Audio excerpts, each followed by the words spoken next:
Your stories, our community.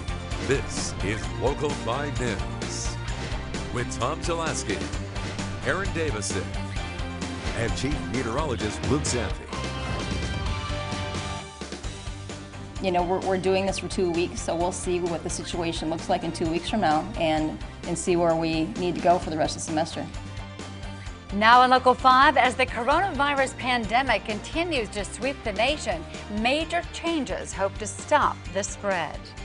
Good evening and thank you for joining us. I'm Aaron Davison. And I'm Tom Zalaski. Wisconsin now has 6 confirmed cases of coronavirus, with 3 more announced today by the Wisconsin Department of Health Services. 2 of the new patients are in Fond du Lac County. The other one is from Waukesha County. The 2 Fond du Lac County patients were exposed while traveling, one in the United States, the other internationally. 1 patient is hospitalized. The other is isolated at home.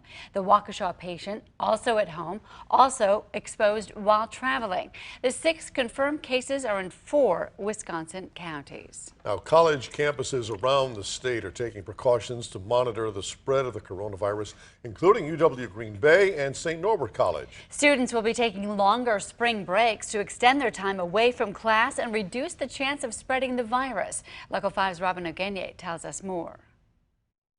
We have been preparing, in essence, for this for a while. With a growing number of coronavirus cases in the state, each University of Wisconsin system school had the option to close their campuses for an additional week after spring break, telling students to go home and stay home until further notice. UWGB will close its doors to students and faculty March 23rd to the 28th. Reviews from students are mixed. I personally feel like it is a bit much. I don't feel like it's as big of a concern as I guess others do. It's still a good idea to have a precautionary measure such as an extra week to contain the virus. Many colleges and universities have resorted to alternative methods of teaching. For many students, they'll be taking their classes online, which means when they're not here, they'll be learning virtually. Some of them will choose to go online. They could choose to do it through the online portal and Canvas. They could choose to do it through, even by emailing back and forth. There's all kinds of ways that this could happen. Some students think going online isn't enough. I'm not gonna lie, I don't like it that much. I learned from in-class work, and going online just isn't gonna work out very well. Colleges like St. Norbert are also closing for a week after their spring break, but their clinic will remain open. We are preparing our staff, assuring that they have the equipment necessary to do some rule-out tests before calling ahead and triaging the need for additional testing for COVID-19. As for those who can't leave campus, like the 150-plus international students at UWGB, they are allowed to stay. But some work-study jobs may be put on hold. Some of them can't make enough money to provide for the food that we have here, so I'm going to be helping out my friends and stuff like that, because it is kind of hard to work, be an international student and be only to work on campus. Until then, students are just planning on an extra long spring break, fun or not. Until we get a few more confirmed, I don't like it. In Green Bay and De Pere, Robin Ogenye, Local 5 News. Thank you, Robin. All university-sponsored spring break trips have been canceled at UWGB and St. Norbert. All UWGB campus events from March 14th to the 22nd have been canceled as well. Events at the Crest Center are canceled until the 29th. And 2 other state colleges impacted by the virus, UW-Madison and UW-Milwaukee. Madison has announced they'll suspend all face-to-face spring semester class instruction after spring break until at least April 10th. And Milwaukee also announced yesterday they will extend spring break until March 29th, and they're preparing to move the majority of their classes for all 3 campuses online following that extended spring break. Starting tomorrow, thousands of players and fans will descend on the Resch Center in Ashwaubenon for the WIAA Girls State Basketball Tournament. The weekend tournament is still scheduled to be played despite coronavirus concerns. WIAA officials want everyone to know that with a few precautions, there's no need to panic about the virus.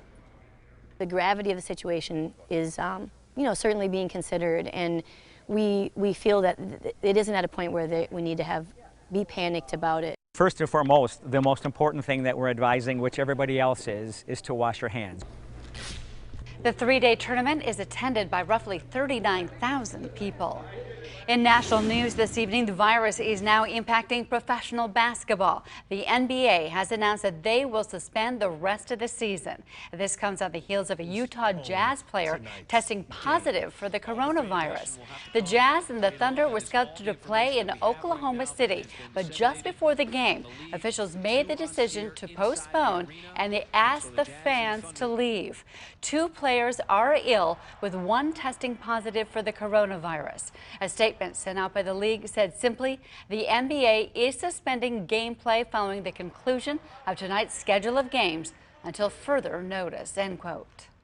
And then there's March Madness. The NCAA has also announced March Madness tournament games, no fans. They'll be played just with staff and limited family attendance.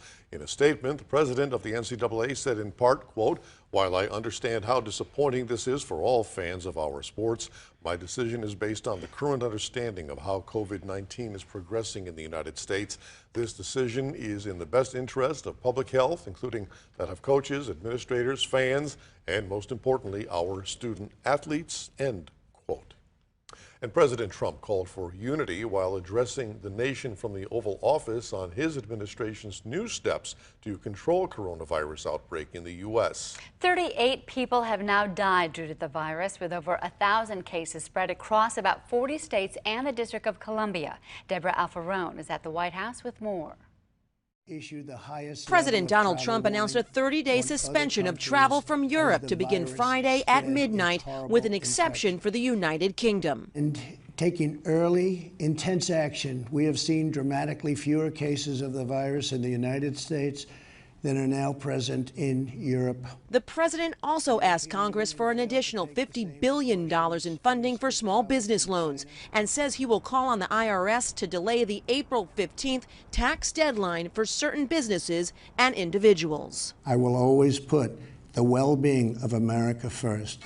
Stocks plummeted after the World Health Organization changed its assessment of the outbreak. COVID-19 can be characterized as a pandemic. At a hearing on Capitol Hill, the nation's top expert on infectious diseases issued a dire warning to lawmakers. We will see more cases and things will get worse than they are right now. Treasury Secretary Steven Mnuchin and House Speaker Nancy Pelosi have been meeting in person and over the phone to try and find some common ground over a coronavirus stimulus package. House Democrats say they have legislation that will call for free testing, paid sick leave, expanded unemployment insurance, and SNAP increases. They plan to bring it to a vote Thursday. This is fundamentally what the American people need, and it's fundamentally what the American economy needs. The Capitol is expected to cancel public tours as entities around the U.S. take steps to mitigate the spread of coronavirus. Late Wednesday, the NCAA announced that only essential staff and limited family members will be allowed to attend March Madness tournament games. Deborah Alfarone, CBS News, the White House. Now, the president's temporary ban on travel from Europe does not apply to U.S. citizens who have undergone appropriate screenings. Health officials are expected to be back on Capitol Hill tomorrow to face more questions.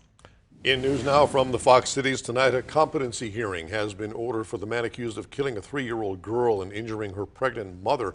25-year-old Demetrius Williams is accused of killing Ziana Corbin and stabbing his pregnant girlfriend on February 27th. A judge ordered the hearing in Outagamie County Court today. Williams will be back in court next month. Appleton police officers must respond to a number of disturbing crimes, most recently the stabbing death of a child. To help support them, the department set up a special counseling room. The peer support room allows officers to meet together or one-on-one with a mental health professional. Officers know their conversations will be confidential, and a sound machine outside the door helps ensure privacy. It became apparent that if maybe we created a space for those conversations to happen, that they would be more likely to use that space and to have those conversations to really help, us as we navigate through some of these difficult incidents. Captain Olson also says that as violent incidents increase, the average age of officers in many departments is decreasing, and that makes a need for a peer support room that much more critical. Well, the Fond du Lac Police Department helped to celebrate Fire Truck Day in a unique way this evening. Still ahead, firefighters were delivering pizzas and offering a special reward to those who followed fire safety. From snow this morning to wet weather for tomorrow, we'll have the latest timing and how much chillier it gets for the weekend. The Storm King 5 forecast is next. You're watching Local 5 News with Tom Zaleski and Aaron Davison